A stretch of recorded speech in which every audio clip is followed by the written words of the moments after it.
grandísimo gusto para mí recibir a uno de los periodistas más conocidos, el que mantiene el programa quizá de mayor interés para todos los oyentes de habla española. Señor presidente, en agosto regresó usted a la presidencia de este país por quinta vez, después de 8 años de un gobierno de oposición. Y con las personas que he hablado en la calle en el tiempo que llevo en Santo Domingo, he notado un gran asombro porque llegó usted, dicen, con nuevos bríos, y además está usted estableciendo una serie de medidas de una gran energía, empezando con las medidas contra la corrupción. Aparte de haber puesto en su sitio a algunos militares, acaba usted de impedir la entrada a viejos colaboradores suyos. ¿Me puede usted explicar en qué consiste esta lucha contra la corrupción? El país ha pasado por un periodo de grandes trastornos políticos debido a la aparición de la corrupción, no como una cosa nueva, pero sí con caracteres que no había tenido nunca en ninguna otra época de la historia dominicana. Ha sido una corrupción generalizada que se ha extendido a todos los organismos judiciales, tanto al gobierno central como a las agencias descentralizadas. El país, sacudido por esa ola de corrupción que lo ha puesto al borde de la quiebra, que ha puesto en peligro inclusive su propio sistema democrático, ha reaccionado vigorosamente y ha exigido, diría, que se tomen medidas para contrarrestar esa corrupción.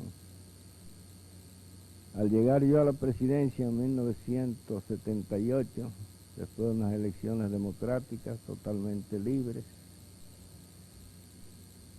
consideré que mi primer deber era reaccionar y tomar medidas enérgicas para detener esa corrupción.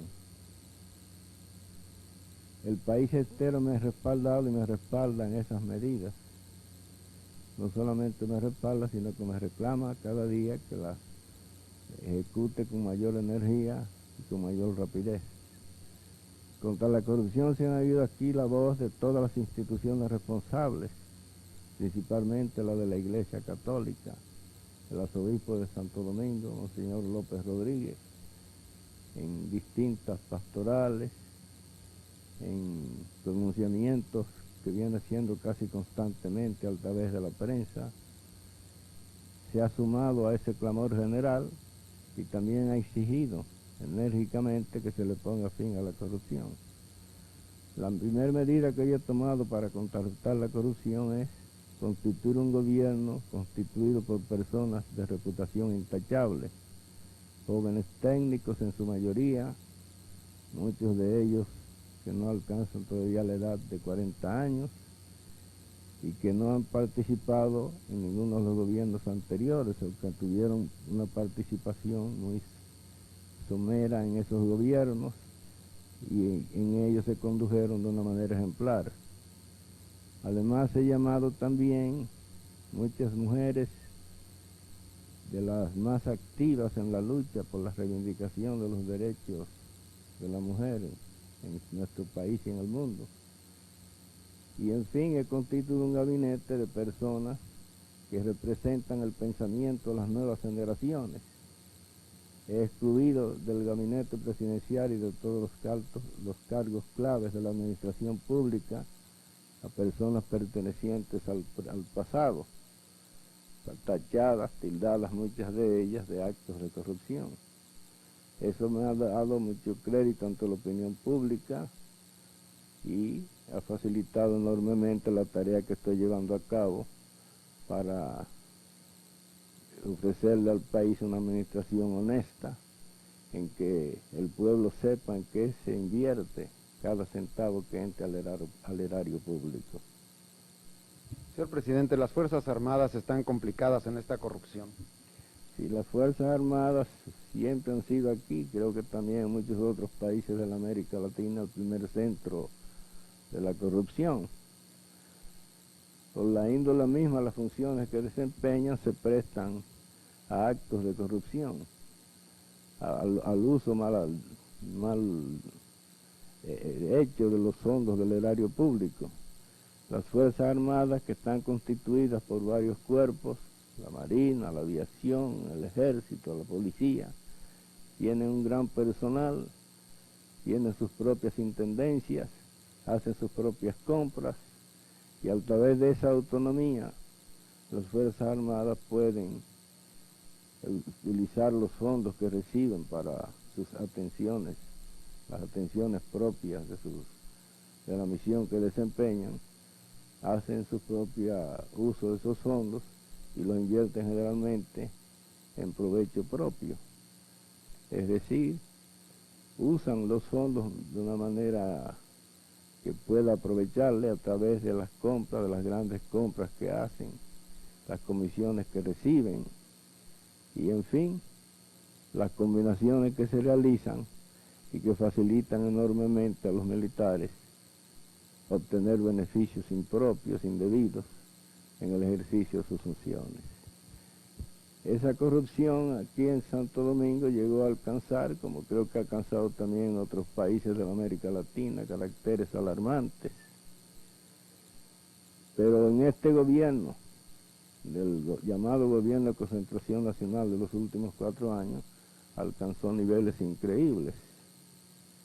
Los propios líderes del Partido Revolucionario Dominicano, como el doctor José Francisco Peña Gómez, como el doctor Abinader, como el propio Jacobo Magluta, han reconocido que la corrupción le ha hecho un daño enorme al partido, que el partido necesita exigir responsabilidades a los miembros de esa institución que se vieron complicados en actos de corrupción y que necesitan, para participar de nuevo y recobrar su crédito, cambiar la imagen de esa organización política. Ellos son también de los que me están dando respaldo en las medidas que he tomado para combatir la corrupción y detener ese mal, para devolver al país un clima de decencia administrativa. ¿Y cómo está usted luchando contra la corrupción en el ejército, señor presidente? En el ejército he llevado como secretario de Estado de las Fuerzas Armadas a un hombre que se debe a la historia, a uno de los que participó en el complot en que murió Trujillo, que puso fin a la tiranía de 30 años, el general Antonio Inver Barrera, que es el único superviviente de esa gesta. Como digo, es un hombre que tiene un sentido vivo de la historia, que está comprometido con la historia y que sabe, que está consciente de que no puede incurrir en ningún acto que no responda a la imagen que se ha formado el país de él, al crédito que tienen todas las masas y a todo lo que el país espera de un hombre que tomó o que tuvo una participación destacadísima en la lucha que libró al país de una hegemonía unipersonal de 30 años. La presencia del general Inver Barrera en las Fuerzas Armadas ha contribuido mucho a desterrar la corrupción de los cuerpos armados. Además, se han llevado como jefe de la policía y otros de los cuerpos armados a personas jóvenes, también de muy buena imagen, interesados también en profesionalizar los cuerpos armados y en impedir que en ellos se mantenga la misma imagen de los tiempos pasados, sobre todo de los tiempos que arrancan desde la era de Trujillo. Señor presidente, en el Quijote hay una frase muy conocida que dice: con la iglesia hemos topado, Sancho. En América Latina es más frecuente decir con el ejército hemos topado. Señor presidente, ¿usted no considera que esta limpia, esta higienización del ejército le puede traer problemas? La presencia de los ejércitos en América Latina no puede menospreciarse en muchos sentidos. ¿No le va a crear un problema? Yo creo que no, porque el ejército, las Fuerzas Armadas en general son las más interesadas en recobrar su crédito ante el país. A ellos se le haría el clima irrespirable si continúa la era de corrupción que se inició hace algunos años. Ellos son los más interesados en higienizarse, en profesionalizarse. Eso le da mayor seguridad, mayor estabilidad en sus cargos. Y además le permite desenvolverse dentro del país, dentro de la población, sin que sea objeto de repudio por parte de la ciudadanía. Que sí que yo creo que las Fuerzas Armadas están más interesadas que yo mismo en que la corrupción sea desterrada de sus filas. Yo he hablado con muchos de ellos, he retirado a muchos de ellos porque el país tenía más de 50 generales, un país pequeño con un ejército relativamente diminuto, había más generales relativamente que rasos, que alistados. Eso se corrigió, hoy día tenemos menos de la mitad de las que había, y además se han promovido elementos jóvenes a los altos cargos militares de la nación, y todo eso es una garantía de estabilidad para el gobierno constitucional. Todos están conscientes de que es necesario mantener la democracia en el país, no interrumpir el proceso democrático y hacer que las Fuerzas Armadas, como establece la propia Constitución de la República, no sean deliberantes, sino esencialmente obedientes al poder civil. Señor presidente, el expresidente Salvador Jorge Blanco está complicado en la corrupción. Hay graves cargos que le han formulado algunos partidos políticos, como la Fuerza Nacional Progresista. Yo no puedo afirmar que él esté complicado en actos de corrupción, sino su gobierno, funcionarios de su gobierno.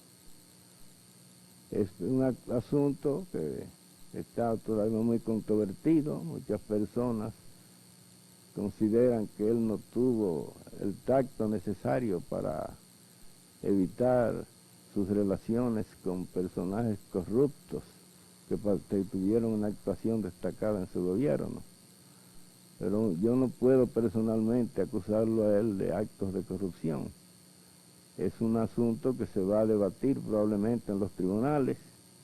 Él mismo ha pedido en una carta pública que aparece hoy en los periódicos que se lleve ante los tribunales del país a todos los jefes de las Fuerzas Armadas de los últimos 20 años, principalmente a los de su gobierno, al general Cuervo Gómez, al general Ramiro Matos, a los generales Inver MacGregor, al general Valdés Hilario, al general que participó ya en el gobierno nuestro de 12 años, contraalmirante Jiménez Reyes, y al general José René Bochán Javier. Él se indica a esos generales como personas que deben ser investigadas y considera que existió la corrupción tanto en su gobierno, en las Fuerzas Armadas, como en los otros gobiernos. Yo estoy de acuerdo con esa aspiración de él y creo que debe ser llevado ante los tribunales de la República todos los generales que tuvieron el mando militar en los últimos 20 años.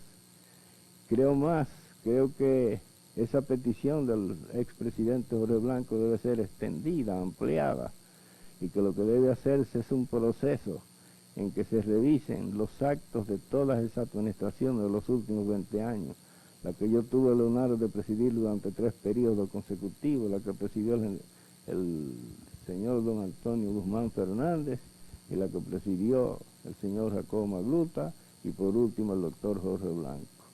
Una revisión completa de todo ese proceso, para que saber dónde se invirtió cada centavo del erario público, qué uso se hizo de los dineros del pueblo, sería una cuestión sumamente saludable, un acto de higienización que le haría un gran beneficio a la democracia dominicana.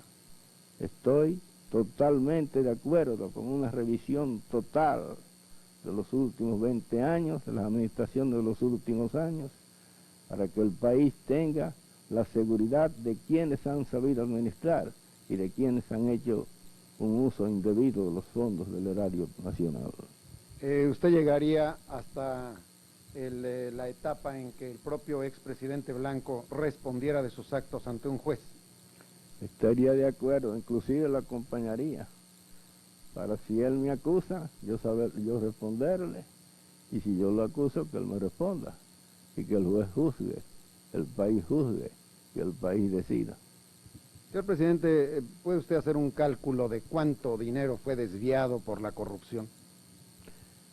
La corrupción es culpable de haber desviado del erario público sumas, podría decir para nosotros, astronómicas. En el país se hicieron inversiones en dinero inorgánico durante los últimos años del Partido Revolucionario Dominicano, los 2 últimos cuatrenios, de alrededor de casi 3.000 millones de pesos.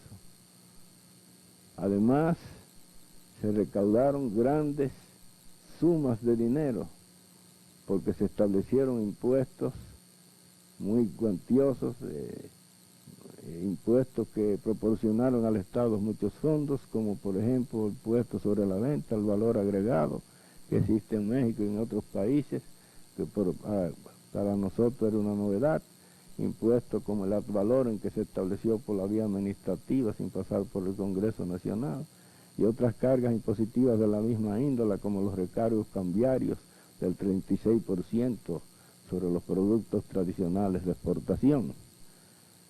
Esos fondos cuantiosos para nosotros, para un país de las dimensiones nuestras, no se invirtieron todos regularmente.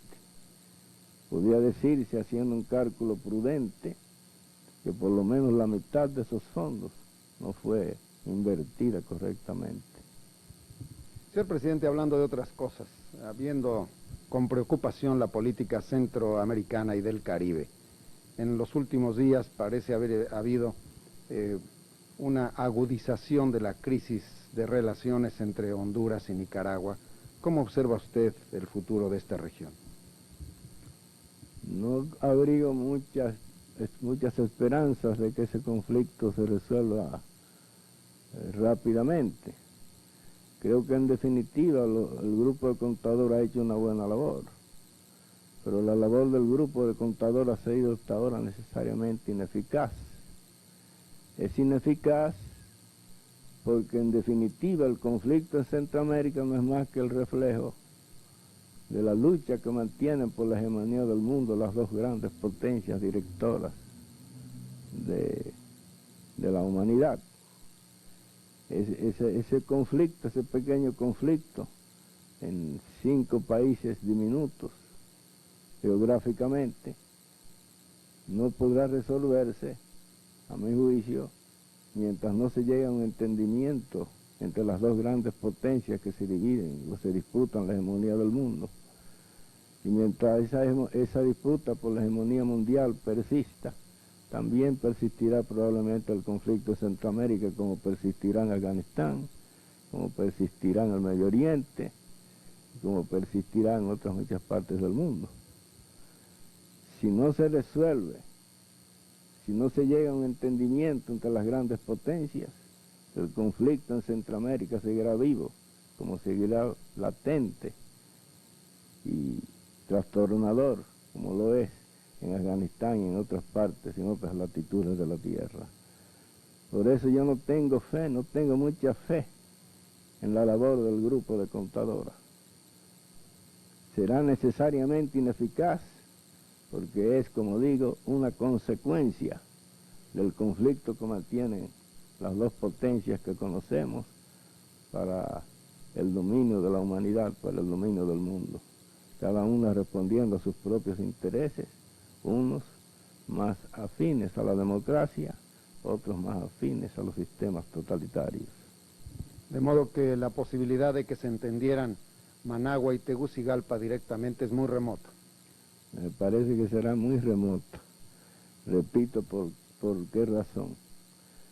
Porque hay un conflicto entre 2 grandes potencias, eso lo conocemos todos. Y este no es más que un reflejo de ese conflicto. Mientras el conflicto mayor se mantenga, que es uno de los tantos que son derivaciones del primero, no tendrá una solución positiva. ¿Esto puede traer una conflagración más amplia en América Central y en el Caribe, señor presidente? Claro que sí. Si se mantiene el conflicto entre Nicaragua y los llamados contras, y en El Salvador con la oposición guerrillera, la situación de Centroamérica será siempre precaria y el conflicto amenazará con extenderse a los 5 países y quizás a toda la región del Caribe. Son una zona estratégica donde hay intereses vitales que defienden las 2 grandes potencias que, como digo, se dividen el mundo, y en consecuencia la solución se ve muy lejana, muy difícil. En primer lugar, la Organización de Estados Americanos, por tratarse de un conflicto regional, es la que ha debido intervenir en la solución del conflicto. Sin embargo, no ha actuado, ha tenido que dejarse al llamado grupo de contadores, que aunque está constituido por muchos de los países de mayor gravitación en América, no ha podido hacer nada positivo, porque todas sus intenciones, todos sus actos, por buenos que sean, por generosos que sean, por bien inspirados que sean, trompezan siempre con el problema general, el de que allí en Centroamérica se desarrolla una lucha no entre 2 pequeños países, sino entre 2 grandes potencias que tienen el dominio y la dirección del mundo. ¿Cuba qué papel juega en todo esto, presidente Balaguer? Pues Cuba forma parte, como es lógico, de una de sus 2 grandes potencias, o sigue las inspiraciones y los dictados de una de ellas, y forzosamente se está envuelta en el conflicto. Por mejor inspirada que esté Cuba, no puede eludir su responsabilidad en ese conflicto, ni puede dejar de participar en él, porque Cuba forma parte de los intereses de la Unión Soviética. Algunos lugares de Cuba, la ciudad de Santiago, por ejemplo, están más cerca de la República Dominicana que de La Habana. Podríamos decir que esta República Dominicana es el vecino más cercano de Cuba. ¿No tiene usted relaciones? Usted declaró hace poco que no ha visto que hayan cambiado las condiciones como para restablecer las relaciones diplomáticas con Cuba. ¿Podría usted explicarme un poco más esta posición? Con Cuba mantenemos y hemos mantenido siempre relaciones de índole deportiva, culturales y hasta de intercambio comercial algunas veces. Yo creo que podía llegarse con Cuba a un intercambio comercial si es necesario, como 2 países vecinos ligados por lazos históricos bien conocidos y además muy poderosos. Pero la relación diplomática entre Cuba y la República Dominicana no es posible. Yo hablando con toda franqueza, no es posible, porque nosotros estamos situados en una zona estratégica del Caribe, y como una zona estratégica los Estados Unidos tienen esta zona como una zona de seguridad para ella, y en consecuencia no permitirían o no verían con buenos ojos que nuestro país estableciera relaciones diplomáticas con un país contrario a los intereses de esa seguridad continental. Hablando con franqueza, nosotros somos un país dependiente, como lo son la mayoría de los países de la América Latina. Dependemos de la economía norteamericana, dependemos de la ayuda de los Estados Unidos, formamos parte de su sistema de su seguridad colectiva, y no creo posible el establecimiento de relaciones diplomáticas con Cuba, aun cuando lo desearíamos, o aun cuando nos convinieran por razones de índole económica o de índole comercial. No hay esa posibilidad inmediata. No existe de inmediato, ningún país nuestro, ningún gobierno nuestro ha osado establecer esas relaciones. Ni siquiera el Partido Revolucionario Dominicano, que se precia de ser un partido de vanguardia, de ideología casi confinante con la extrema izquierda, ha osado establecer esas relaciones.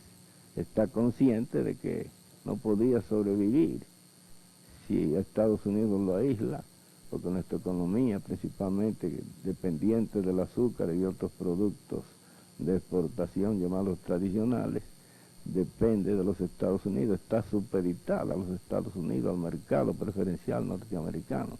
Nosotros no podemos sobrevivir sin la ayuda, sin la protección, sin la amistad de los Estados Unidos.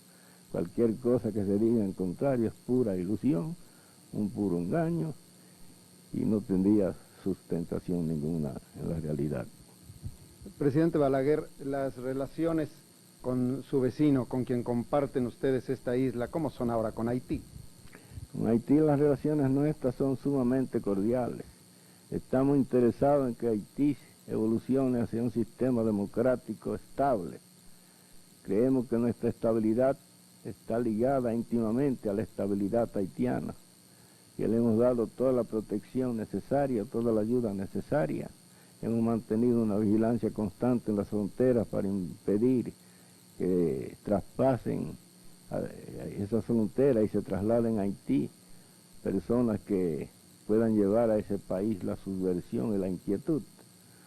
Pero al mismo tiempo mantenemos una vigilancia constante sobre la frontera en nuestro propio interés, evitando el contrabando. Entre los dos países se ha desarrollado una gran actividad contrabandística, debido principalmente a que Haití, por la situación en que está actualmente, carece de muchos de los artículos alimenticios más necesarios y recurre a nuestro país, que es el país más vecino, para obtenerlo.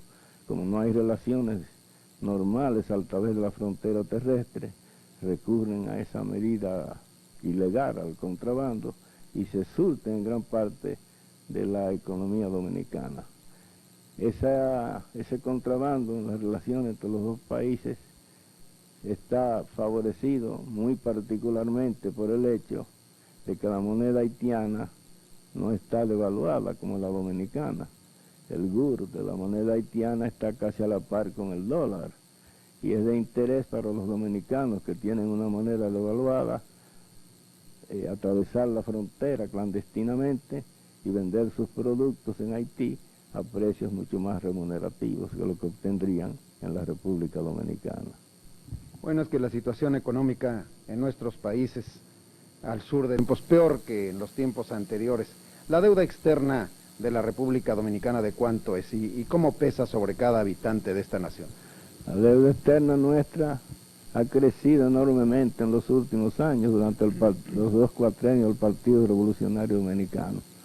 Cuando yo dejé el poder en 1978 tenía una deuda pública del gobierno central de no más de 200 millones de pesos y otras pequeñas deudas que tenían las agencias descentralizadas como la Corporación Dominicana de Electricidad, que pasó por la tremenda crisis del alza del petróleo después de 1973. Pero en los cuatrenios del Partido Revolucionario Dominicano la deuda creció con préstamos que se obtuvieron a través de instituciones internacionales de crédito como el BID, el Banco Mundial, la Agencia Internacional para el Desarrollo, etc. Y también a través de negociaciones con bancos comerciales que prestaron a intereses usurarios, como el préstamo de 185 millones de dólares que se obtuvo en mercados europeos y que representa para el país todavía una carga ominosa, hasta el punto de que esa deuda contratada, como he dicho, a intereses sumamente elevados, se está todavía pagando. Se ha pagado varias veces el valor de la deuda y todavía el país se encuentra endeudado considerablemente por ese compromiso que se hizo irregularmente, indebidamente, absurdamente, en una época en que el país podía haberse desenvuelto con sus recursos, los recursos propios del ahorro interno. Ahora mismo tenemos pues una deuda pública de más de 4.000 millones de dólares, que es una pequeñez si se habla de México, si se habla de Brasil, si se habla de Venezuela, si se habla de cualquier país desarrollado económicamente, pero que para nosotros es un fardo insoportable, algo increíble, algo que está fuera de los cálculos de todos los dominicanos, de todas las posibilidades de nuestro país. 4.000 millones de dólares representan una carga insoportable para la economía dominicana. Yo he declarado que esa deuda es impagable, que no estamos en disposición de aceptar las imposiciones del Fondo Monetario Internacional si esas imposiciones nos constriñeran, como constriñeron durante el gobierno pasado, durante los últimos años del gobierno pasado, nos constriñeran a pagarla en plazos que están fuera de nuestro alcance. Exigimos pues que esa deuda se pague, queremos pagarla como la quieren pagar todos los países de la América Latina, pero queremos pagarla en condiciones honorables y en condiciones que no comprometan el desarrollo del país ni pongan al borde de un conflicto social de dimensiones inconmensurables a la República Dominicana. ¿Hay algún plan concreto sobre esto? Por ejemplo, algún país, el Perú, señala el gobierno peruano que no pagará más allá del 10% de lo que ingrese por sus exportaciones. ¿En qué forma la República Dominicana va a pagar o a no pagar? Nosotros estamos dispuestos a pagar y hemos pagado ya una parte de nuestra deuda. Hace poco se pagó al Banco Mundial una pequeña deuda de 11 millones de dólares que se había vencido y que era la que tenía mayor urgencia porque era el único vencimiento pendiente y era el único obstáculo que teníamos para obtener nuevos acuerdos con el Banco Mundial y nuevos desembolsos de esa institución bancaria para otros préstamos que se habían hecho con ella. Hemos también buscado a través de contactos con el Grupo de París y a través de contactos con el gobierno de los Estados Unidos, especialmente con la Agencia Internacional para el Desarrollo, hemos buscado ajustes, nuevos ajustes para el pago de la deuda pública. En fin, nosotros queremos pagar la deuda pública, tenemos conciencia de que debemos pagarla, pero necesitamos condiciones más blandas, condiciones más factibles para el pueblo dominicano, condiciones que no nos estrangulen, que no nos acorralen y nos hagan imposible la vida, sino que nos permitan promover nuestro desarrollo, crear y ampliar nuestros recursos propios y al amparo de ese desarrollo hacerle frente a esos compromisos internacionales que para nosotros son sagrados, que queremos cumplirlo, pero cumplirlo, repito, en condiciones factibles para el país y que sean también beneficiosas para los propios acreedores, porque un deudor insolvente, un deudor en quiebra, no representa ninguna garantía para ningún acreedor. ¿Usted observa la posibilidad de un frente común de deudores, presidente? No patrocinamos esa idea, como creo que no la patrocinan la mayoría de los países de la América Latina, el llamado Club de Deudores. Preferimos que a través de conversaciones y de acuerdos bilaterales se llegue a establecer reajustes que permitan a cada uno de nuestros países pagar sus deudas, hacerle honor a ellas, pero en condiciones, como digo, verdaderamente razonables. En alguna ocasión, durante algún tiempo, fue usted, hace muchos años, el jefe de la misión diplomática de la República Dominicana en México.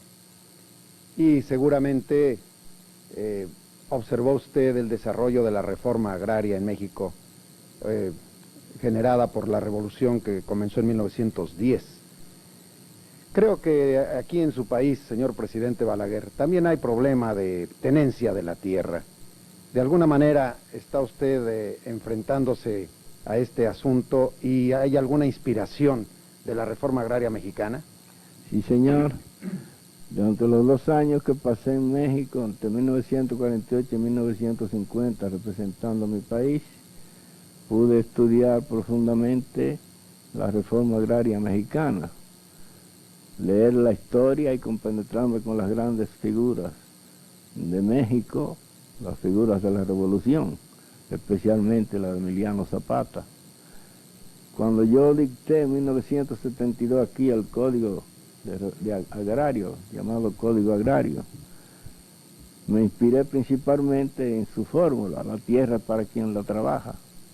Ayer mismo, en una reunión que tuve con los campesinos en una de nuestras regiones más agrícolas, más promisorias, en Azua, hablé de ese tema y dije que mi gobierno persistiría en el plan de la reforma agraria y que inclusive estaba en disposición de completar el Código Agrario de 1972 con una nueva ley, en virtud de la cual se dispusiera la explotación de las tierras baldías, cuyos propietarios se negaran a trabajarlas, bajo la condición, bajo la reserva, de que el Estado, después de ampararse a través del Instituto Agrario Dominicano de esas tierras baldías, las devolviera a sus dueños legítimos, después de recogidas las cosechas.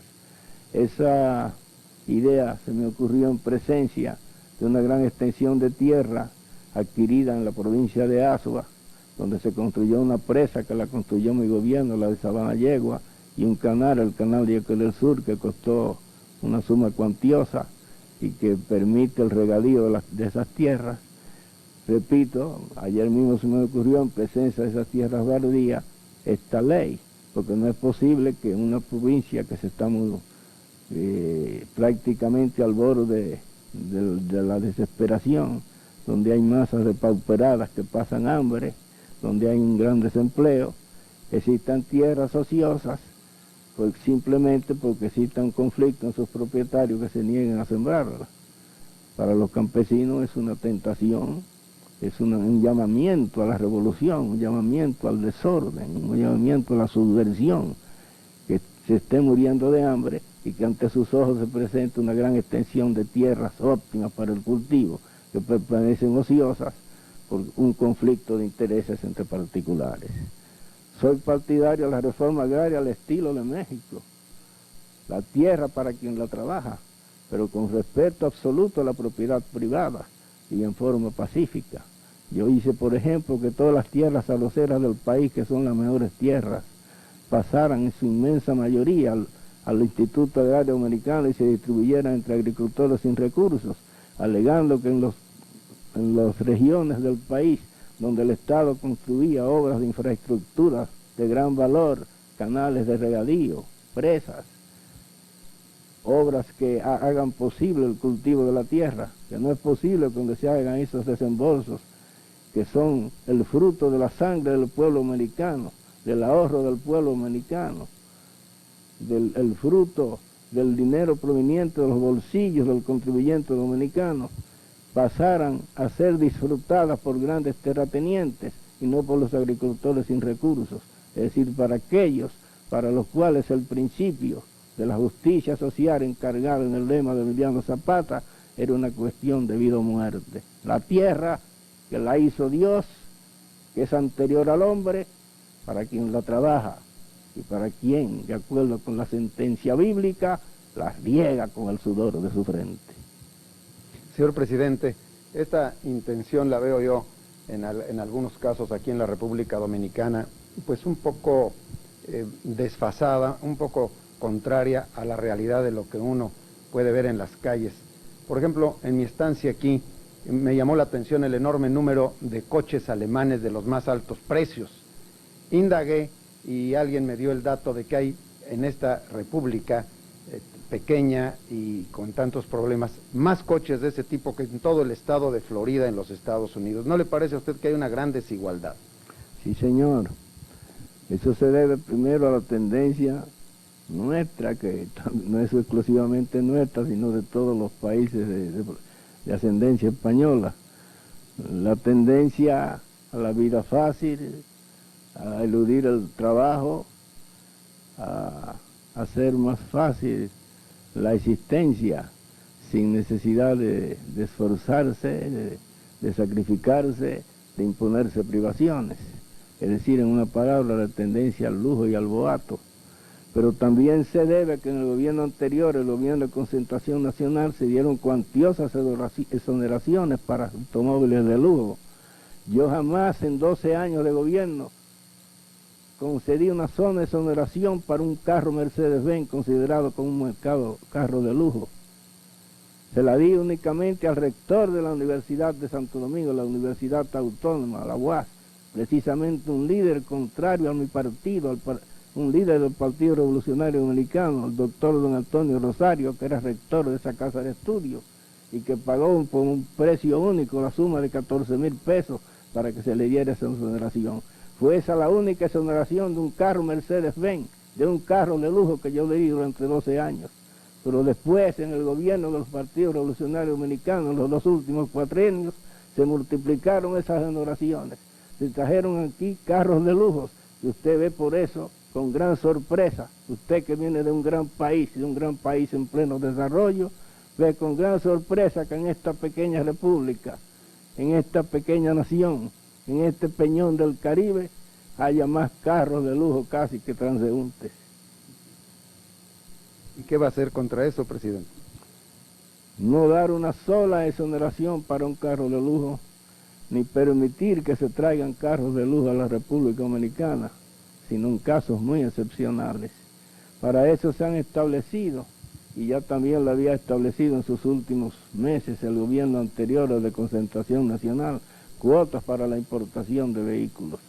Ellos la establecieron forzadas por la necesidad de impedir el desarrollo del circulante, la presión que hacía el circulante sobre la moneda, haciéndole perder gran parte de su valor adquisitivo y creando problemas cambiarios de importancia en el país. Nosotros lo hacemos porque estamos conscientes de que lo que el país necesita es traer tractores y no carros Mercedes-Benz, que lo que el país necesita es sobre todo arar la tierra, aumentar la productividad de la tierra, crear fuentes de trabajo para el campesino, disminuir el desempleo en la población de nuestros campos y no crear medios de distracción que, lejos de contribuir al desarrollo del país, lo que hagan es hacer más difícil nuestra situación, más difícil el pago de nuestra deuda pública, más difícil nuestro desarrollo, más difícil la salvación del país, que pasa actualmente por una época enormemente conflictiva, enormemente difícil. Señor presidente, ¿usted tiene algún carro personal, algún carro de su propiedad? Tengo el mismo que usaba desde hace 9 años. Y además los 2 pequeños carros de mi escolta, pero son de mi propiedad. No he usado hasta ahora ningún carro perteneciente al Estado. Gano la suma de 2.087 pesos, 3.000 pesos es mi sueldo. Solamente recibo, después de hecho las reducciones por concepto del impuesto sobre la renta, de la suma de 2.887 pesos. Esa suma es la única porque yo no recibo gastos de representación de ninguna clase. Cuando viajé, por ejemplo, a Miami hace unos días para participar en la conferencia del Caribe sobre el desarrollo de esa ciudad, solamente hice uso de 7.000 pesos para mí y para mis 4 acompañantes. Le di 1.000 pesos a cada uno de ellos y en el resto devolví 1.000 pesos al Tesoro Nacional cuando regresé a la República Dominicana. En cambio, mis antecesores, cuando hacían sus viajes al exterior, llevaban comitivas de hasta 200 personas y hacían gastos multimillonarios. Yo creo que este país no puede salvarse sino dentro de un régimen de estricta austeridad, que debe pensarse cuando se invierte un solo centavo del erario público, para que se invierta en obras que sean principalmente reproductivas, porque de las cuales se genere alguna utilidad para el pueblo dominicano. A ver si le entendí bien, señor presidente. Cuando usted fue a Miami, regresó y devolvió parte de lo que le sobró. ¿Quiere decir que presentó sus gastos, las facturas de hotel? Señor. Fue simplemente una suma de $7.000. De esos $7.000 se devolvieron 1.000 y me acompañaron 4 personas. Cada una de esas 4 personas yo le di 1.000 pesos.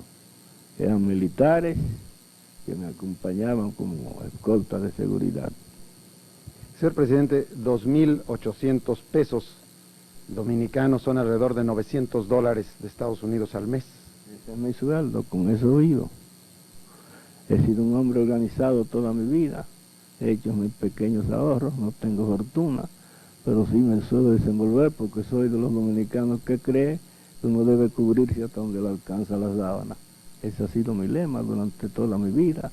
Mi vida ha sido una vida de austeridad. A mí jamás se me ha visto en un club, participando en actos de diversión. Mi vida ha sido una vida de gabinete, una vida de estudio, una vida de un hombre entregado a su trabajo y enamorado de su país. Señor presidente, ¿hay algún pariente de usted en esta administración? Ninguno. Le he prohibido a todos mis parientes tomar parte en el gobierno.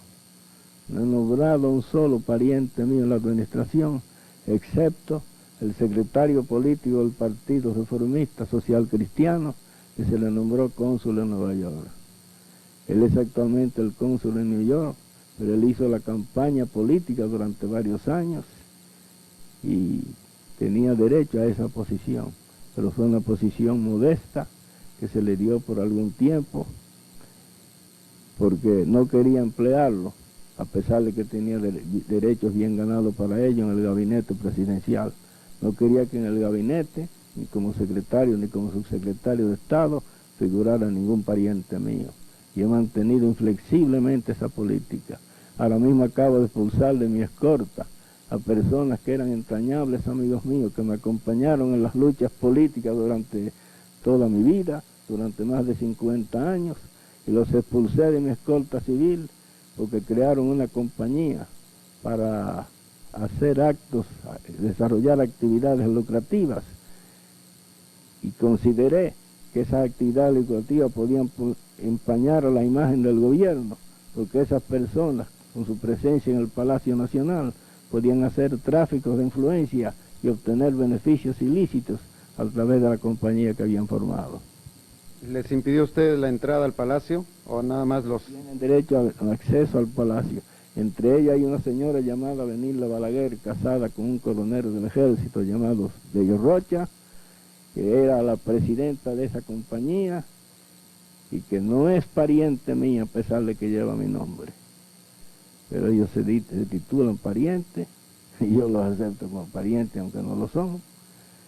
Y ella fue también de la que fue expulsada y fue de las personas a quien se le impidió el acceso al Palacio Nacional. Y esa medida será mantenida mientras yo sea presidente de la República.